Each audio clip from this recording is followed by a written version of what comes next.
Hello बच्चों, welcome to the NCERT 6th Polity class and today we are starting 4th chapter and the heading of the chapter is Key Elements of a Democratic Government. Before starting the chapter, let's have a recap of the previous one. मतलब नया chapter शुरू करने से पहले हम थोड़ा सा पिछला चैप्टर जो है वो रिवाइज कर लें. पिछले चैप्टर में हमने पढ़ा था that what a democratic government is and how does it work. Democratic government means the government in which we elect the representative. People elect the representative and these representatives sit in the assembly and discuss whatever is required for a nation and thus the rules are made for the development of the nation. ये सब चीज़ें हमने पढ़ी थी. तो आज इस chapter में हम क्या पढ़ने वाले हैं, तो आज हम पढ़ेंगे कि ये जो डेमोक्रेटिक गवर्नमेंट है इसके जो एलिमेंट्स हैं, की एलिमेंट्स यानी कि मेन चीज़ें क्या होती हैं इसके अंदर, about the some of the key elements that influence the working of a democratic government. These include people's participation, as we have studied in the previous chapter, the resolution of conflict and equality and justice. Okay, so all these things we are going to read through some examples. So here is the map of the world you can see, and this is India and this is South Africa. So today we are taking the example of South Africa. Let's have a read. Okay.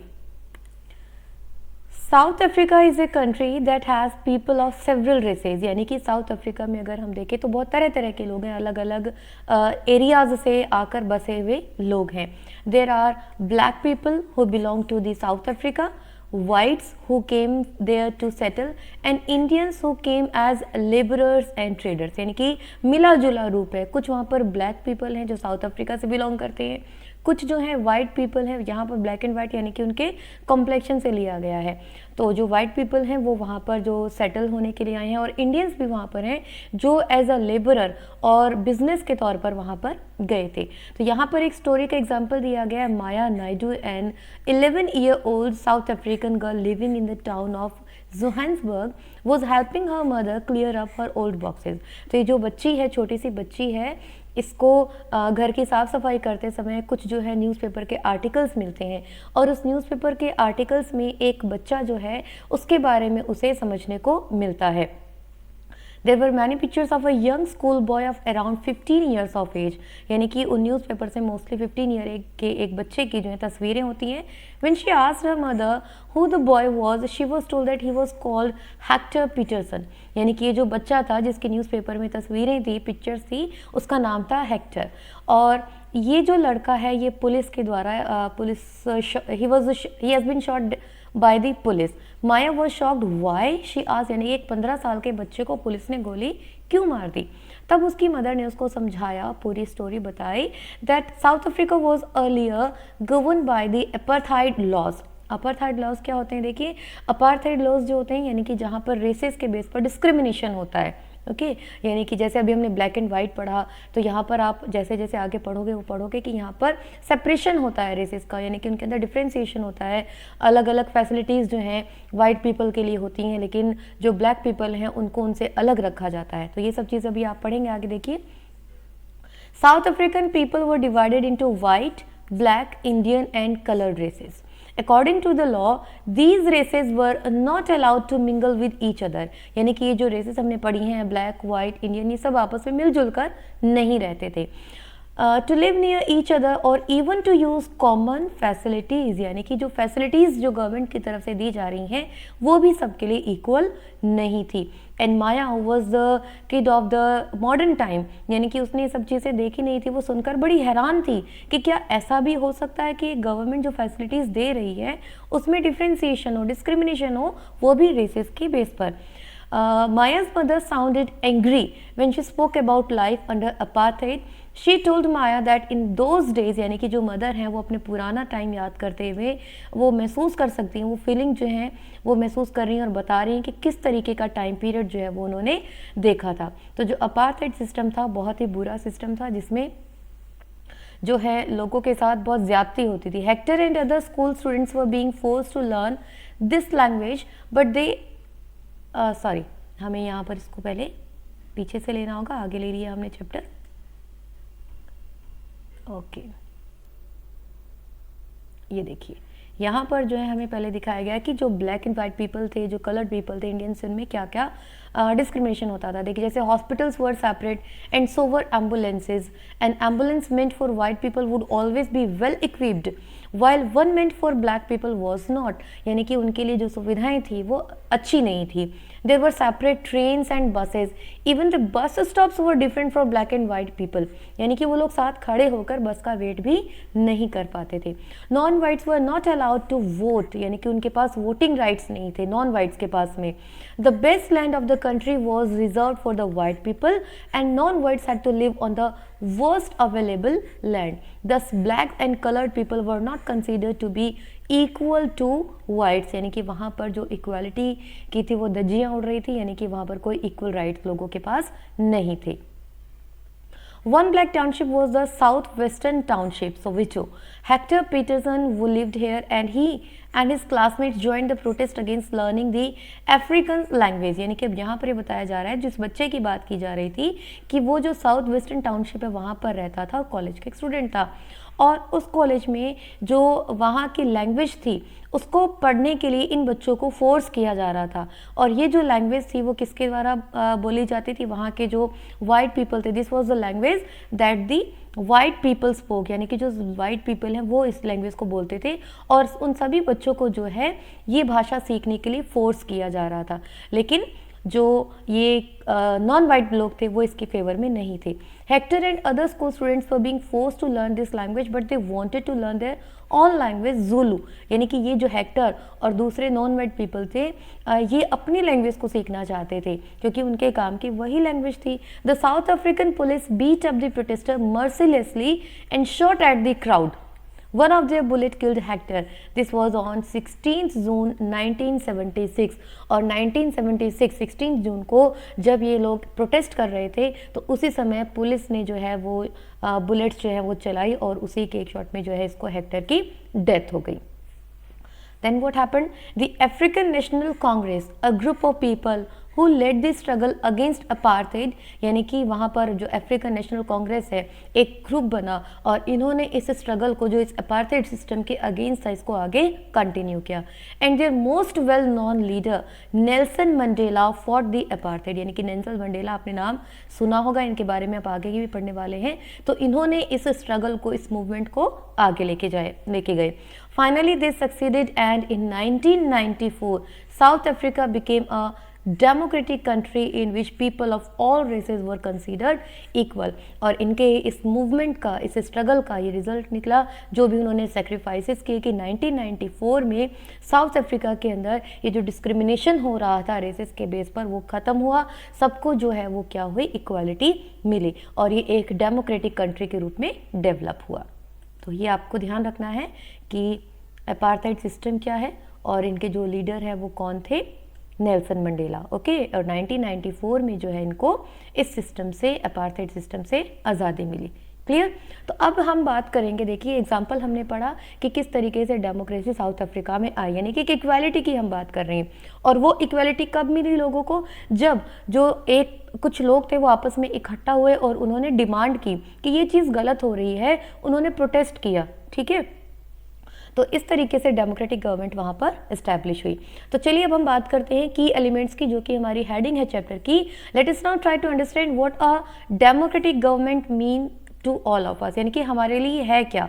सबसे पहले जो हम बात करते हैं participation की, है ना, हमने क्या डेफिनेशन में पढ़ा है, that democratic government is the government of the people, by the people, for the people, है ना, लोगों की, यानी कि सभी लोगों का पार्टिसिपेशन यहाँ पर होता है। तो सभी का पार्टिसिपेशन कैसे होगा, सब लोग आकर के एक साथ तो बैठना पॉसिबल नहीं है ना कि पूरे जो भी इंडिया के लोग हैं वो एक जगह बैठे और डिस्कस करें। Is it possible? नो। तो हम क्या करते हैं, हम अपने रिप्रेजेंटेटिव्स को इलेक्ट करते हैं। So through electing those representatives we are participating in the formation of the government. Clear? तो चलिए, why do we have regular elections. तो जो हम इलेक्शंस की बात कर रहे हैं, जो हम अपने रिप्रेजेंटेटिव्स को इलेक्ट कर रहे हैं, वो कैसे होते हैं, रेगुलर होते हैं। ठीक है, यानी कि हर एक टाइम फिक्स किया हुआ है और उसके बाद वो जो इलेक्शंस हैं वो फिर से होते हैं। तो ऐसा क्यों होता है? वो इसलिए होता है ताकि मोनोपोली को रोका जा सके। सपोज हमने रिप्रेजेंटेटिव अपने एक इलेक्ट कर लिए और परमानेंट उनको ही जो है रिप्रेजेंटेटिव बना दिया गया, उनको लीडर बना दिया गया, तो वो क्या करेंगे? वो अपनी पावर का मिसयूज कर सकते हैं। जो उनकी अकाउंटेबिलिटी रहती है कि आपको जो है 5 सालों के लिए जो चुना गया है, अगर इन 5 सालों में जो आपने लोगों से वादे किए हैं, लोगों की या हमारी सोसाइटी की, हमारे देश की डेवलपमेंट के लिए काम नहीं किया आपने, तो क्या होगा? अगली बार किसी और को हम चुन लेंगे। यानी कि अकाउंटेबिलिटी तय करने के लिए ये इलेक्शन जो है वो रेगुलर करवाए जाते हैं। तो ये सब चीज़ें जो है हम अपने प्रीवियस चैप्टर में पढ़ चुके हैं। Through voting in election people elect their leaders to represent them. These representatives take decisions on behalf of the public.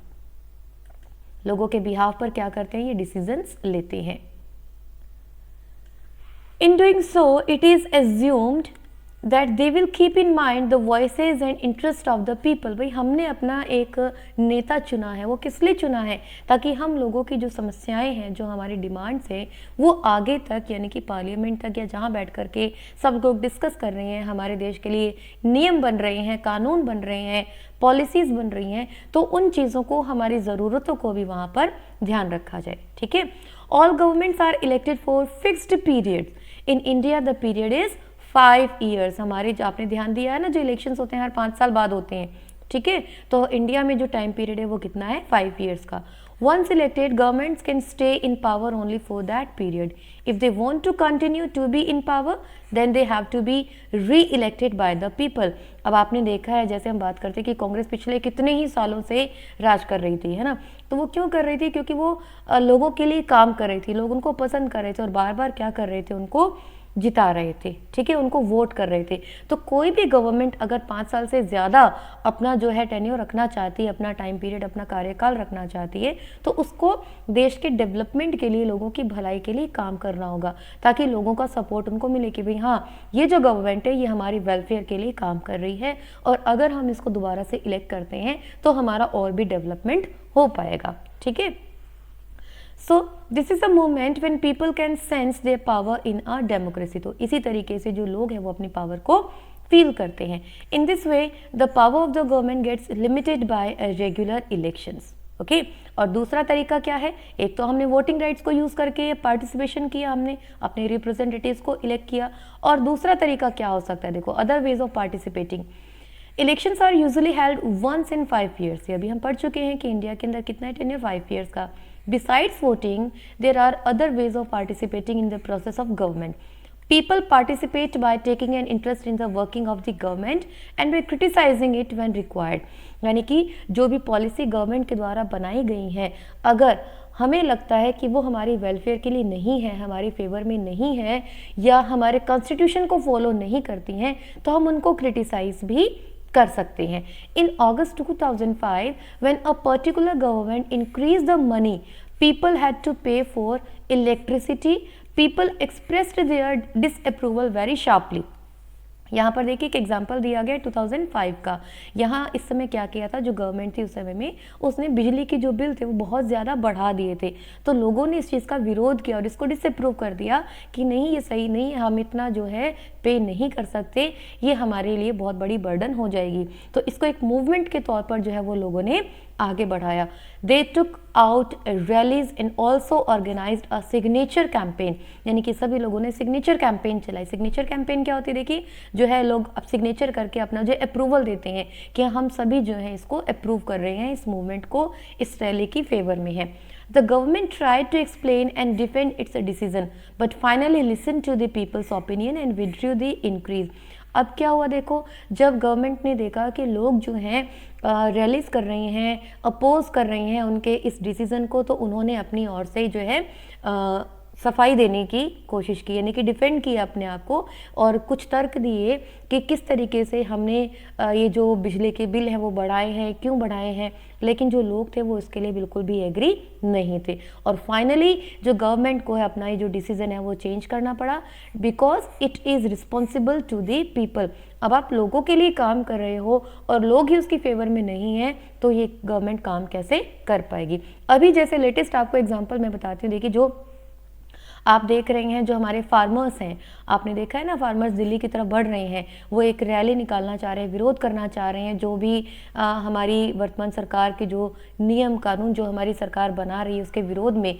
तो किस तरीके से वो प्रोटेस्ट करते हैं, यानी कि सरकार को बनाने के बाद हमारी रिस्पॉन्सिबिलिटी खत्म नहीं होती, we are again responsible, still we are responsible. अगर कोई गवर्नमेंट हमारा काम सही से नहीं कर रही है तो हम उसको अपोज करें, हम उसको प्रोटेस्ट करें, because that is accountable to us, accountable to the public. Public के वेलफेयर के लिए उनको काम करना है, और अगर पब्लिक की वेलफेयर में कोई काम नहीं हो रहा है then the public has to protest, okay, you they can protest, और ये हमारा राइट है कि हम उसको प्रोटेस्ट कर सकते हैं। क्लियर?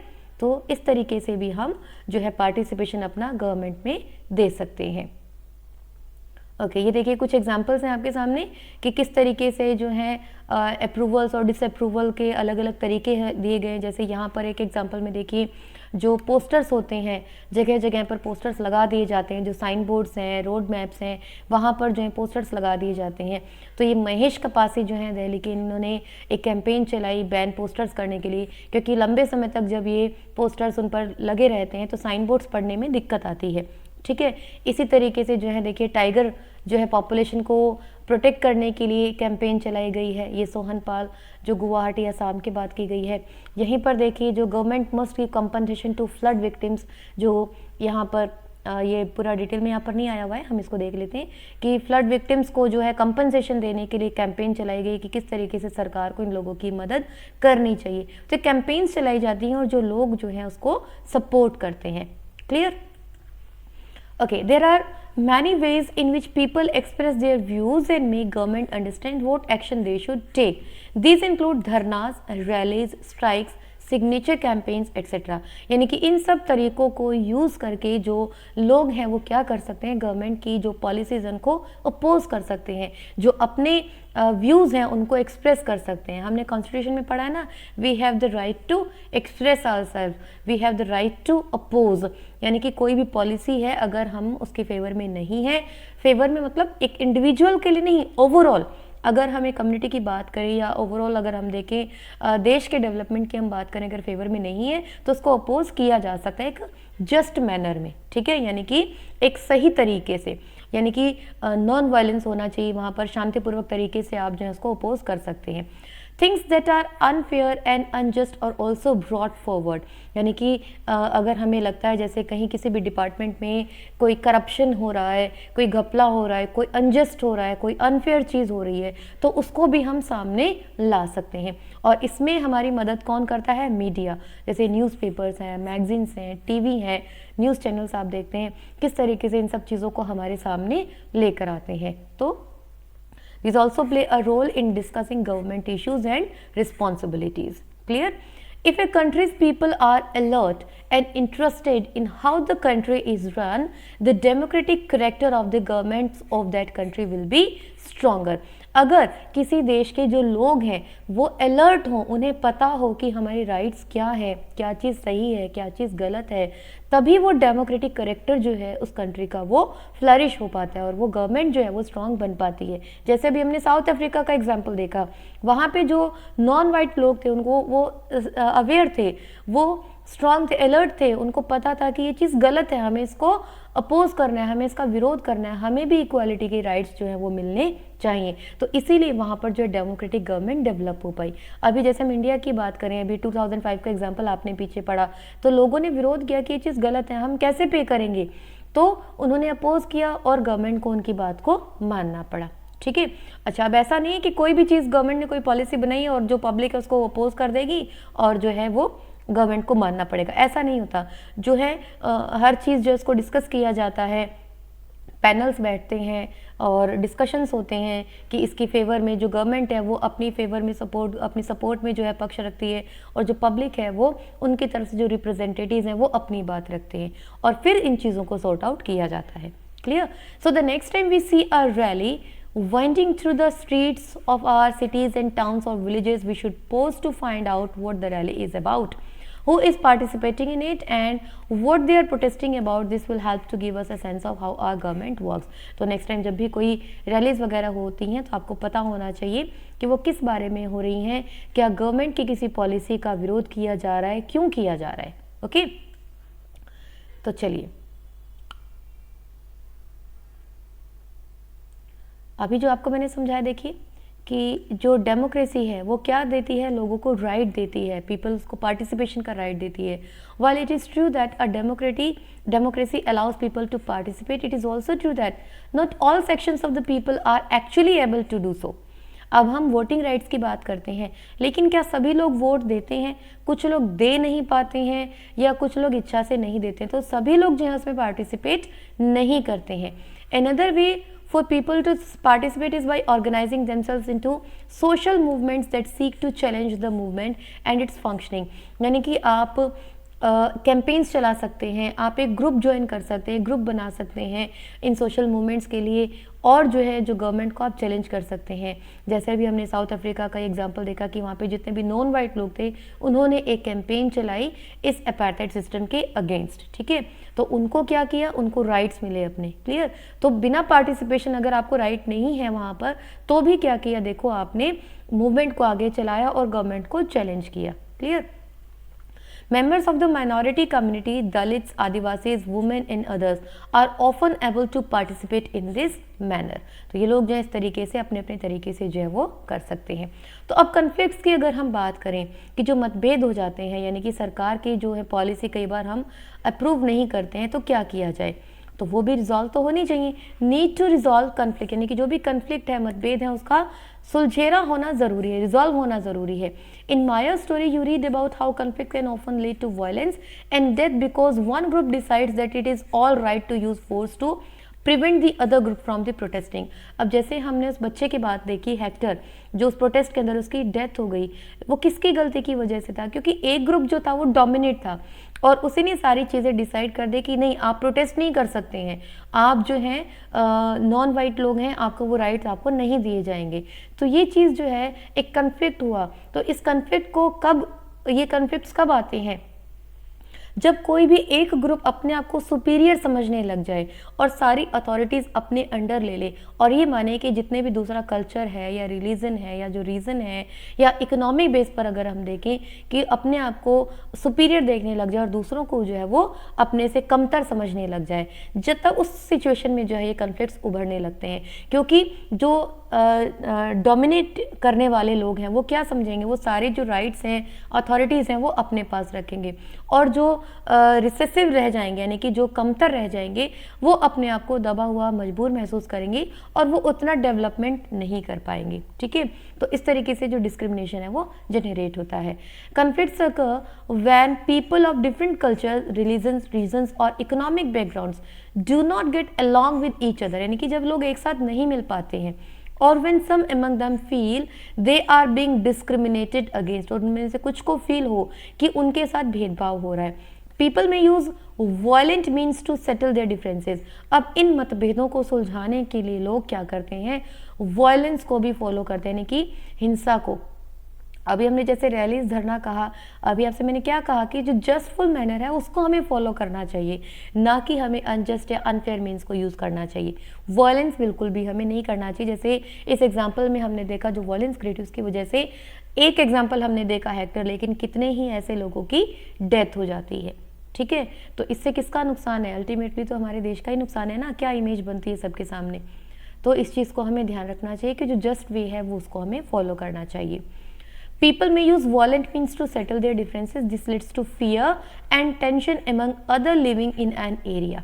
है ना, तो इस तरीके का जब माहौल हो जाएगा, जब डोमिनेट करने लग जाएगा कोई, तो उस एरिया के लोगों में क्या होगा, एक डर का, तनाव का माहौल हो जाएगा, राइट्स हो जाएंगे.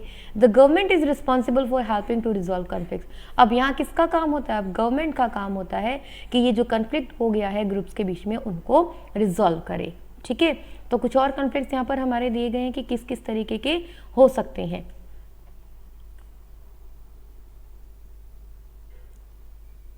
ये देखिए, यहाँ पर हम शुरुआत करते हैं बॉक्स से. The Indian constitution lays down the basic rule और laws that have to be followed by everyone. These laws are for both the government and the people. Conflicts and differences have to be resolved according to these laws. We will read more about this in later classes.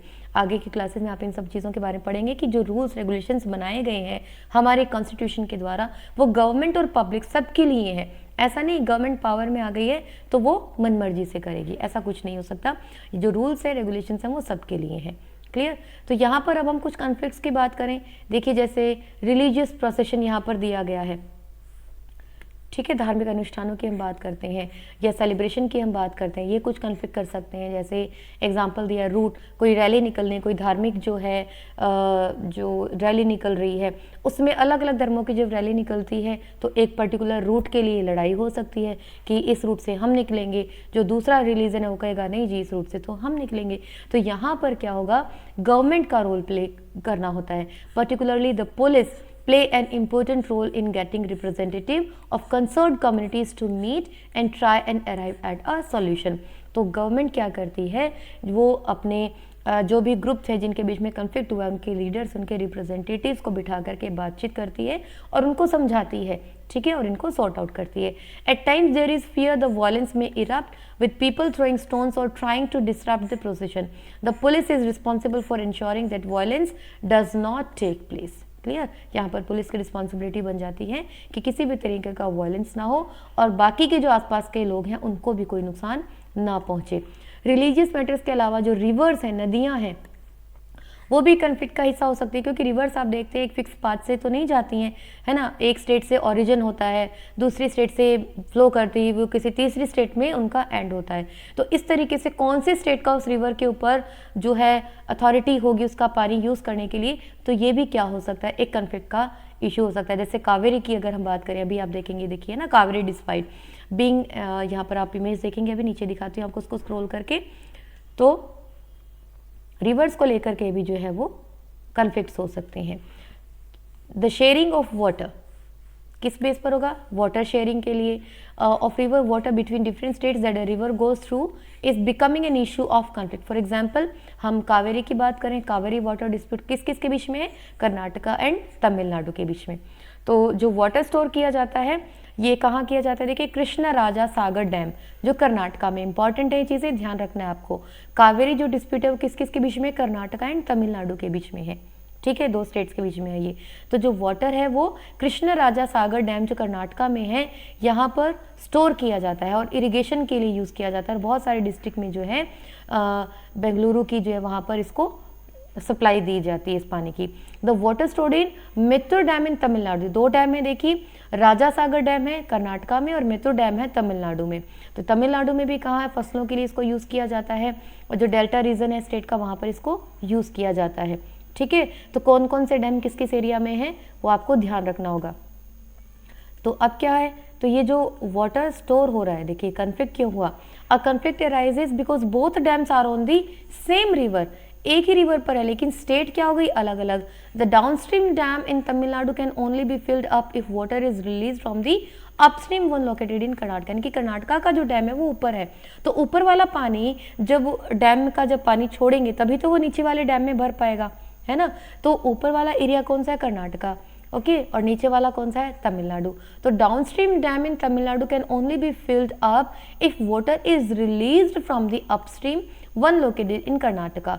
तो जब कर्नाटका अगर release नहीं करेगा वहां से पानी तो तमिलनाडु को नहीं मिल पाएगा, है ना। कर्नाटका कह सकता है कि ये तो भाई नदी जो है हमारे एरिया से जा रही, डैम हमारा है तो हम नहीं देंगे पानी, लेकिन तमिलनाडु कह सकता है भाई नदी तो हमारी स्टेट से भी जा रही है, डैम तो हमने भी बना लिया है। तो इस कन्फ्लिक्ट को क्या किया जाए, दूर किया जाए। तो therefore both states can't get as much water as they need for people in their state. और अगर ये कन्फ्लिक्ट इस तरीके से चलता रहे तो क्या होगा, दोनों स्टेट को जो प्रॉपर सप्लाई नहीं हो पाएगी, दिस लीड्स टू कन्फ्लिक्ट, और इसी से क्या होगा, लड़ाई झगड़ा होगा। तो अब इसमें कौन काम करता है, central government. Central government has to step in and see that a fair distribution is worked out for both the states, यानी कि दोनों ही स्टेट्स की जितनी डिमांड है उनको उतनी सप्लाई मिलनी चाहिए। तो इस तरीके से जो सेंट्रल गवर्नमेंट है वो पॉलिसीज बनाती है, रूल बनाती है, और उसके बेस पर जो है उन दोनों को वाटर शेयर डिवाइड कर दिया जाता है। ये देखिए कावेरी आपको दिखाई गई है इमेज के through.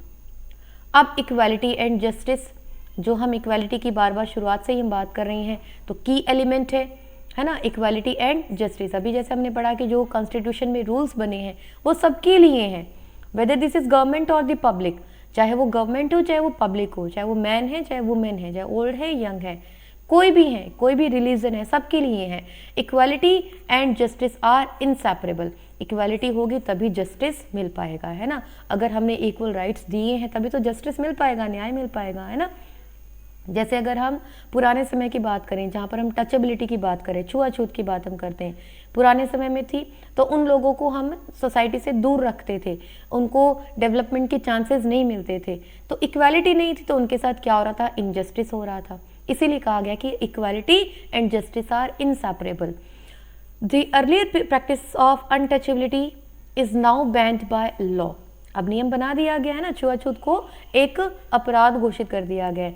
This group of people were denied education, क्योंकि उस समय इन लोगों को एजुकेशन नहीं दी जाती थी, ट्रांसपोर्ट की फैसिलिटी नहीं मिलती थी, मेडिकल की फैसिलिटीज़ नहीं मिलती थी, इवन जो मंदिरों में या जो भी इनके प्रार्थना स्थल होते थे वहाँ पर इनको प्रार्थना करने की परमिशन भी नहीं मिलती थी, यानी कि डिस्क्रिमिनेशन था, है ना। ये बहुत बार आप पढ़ चुके हैं। तब जो डॉक्टर अंबेडकर हैं, जिन्होंने कॉन्स्टिट्यूशन फॉर्मेशन के अंदर बहुत बड़ा रोल प्ले किया था, है ना, इनके बारे में हम आगे पढ़ेंगे।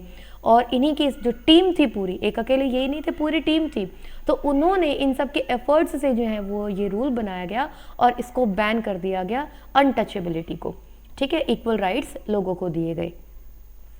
तो उन्होंने ये देखा कि जो ये प्रैक्टिसेस जो हो रही, यानी कि जो अनटचेबिलिटी है, इनइक्वालिटी है, must not continue and that justice can only be achieved when people are treated equally.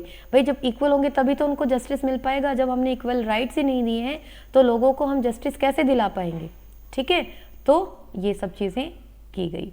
The government also recognize this and make special provisions for group within society that are unequal. For instance, in our society there is a general tendency to value and care for the boy child more than the girl child, है ना। ये हम देखते हैं preference दी जाती है boy child को girl child से।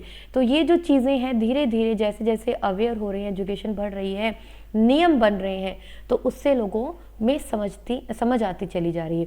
This means that society does not value the girl and boy child equally and this is unjust. In this context the government steps in to promote justice by providing special provisions that can enable girls to overcome the injustice they are subjected to। यानी कि लड़कियों के साथ जो भेदभाव होता है, discrimination हो रहा है, उसको रोकने के लिए गवर्नमेंट ने जो है वो रूल्स बनाए। अब जैसे फीमेल फर्टिसाइड हम कहते हैं, कन्या भ्रूण हत्या, उसको रोका, क्योंकि जो लोग थे वो यही चाहते थे कि मेल जो है वो बच्चा ही होना चाहिए, बॉय ही होना चाहिए, गर्ल्स नहीं होनी चाहिए, क्योंकि डिस्क्रिमिनेशन की हम बात कर रहे हैं। तो जो सरकार है उसने कानून बनाया कि नहीं, both are equal, girls and boys both are equal. तो उन्होंने जो फीमेल फर्टिसाइड है, कन्या भ्रूण हत्या को बैन किया, और जो भी ये इसमें इन्वॉल्व पाया जाता है उसको क्या दी जाती है, सज़ा मिलती है। तो ये एक रूल बना दिया गया है, ठीक है। thus it is possible that fees of for girls might be waived और लोवर्ड इन गवर्नमेंट स्कूल और कॉलेजेस। अब लड़कियों को पढ़ाने के लिए आपने देखा है बहुत तरह तरह की स्कीम्स हैं, गवर्नमेंट ने उनकी फ़ीस को जो है फ्री करा है। वैसे बॉयज़ की भी गवर्नमेंट स्कूल में हम देखते हैं फ्री ही है, लेकिन अगर हम देखें तो गर्ल्स को और मोटिवेट करने के लिए, उनको एंथुजियाज करने के लिए, एनकरेज करने के लिए जो है गवर्नमेंट अलग अलग स्कीम्स लेकर आती है। जैसे उनके रिजल्ट के ऊपर, उनके परसेंटेज के ऊपर उनको प्राइजेस दिए जाते हैं ताकि वो आगे मोटिवेट हो पाए। तो इस तरह गवर्नमेंट क्या करती है, अपना रोल प्ले करती है अलग अलग तरीक़ों से। Okay, so this was the chapter. देखा हमने की एलिमेंट्स क्या क्या हैं, equality and justice, participation, how we can participate in government making. तो ये सब चीज़ें हमने पढ़ी। I hope everything is clear to you. I have tried my best. Anyhow, if there is any doubt, you can keep me posted. And comment box आप ही के लिए, आप उसमें पोस्ट करें. And keep watching. Thank you.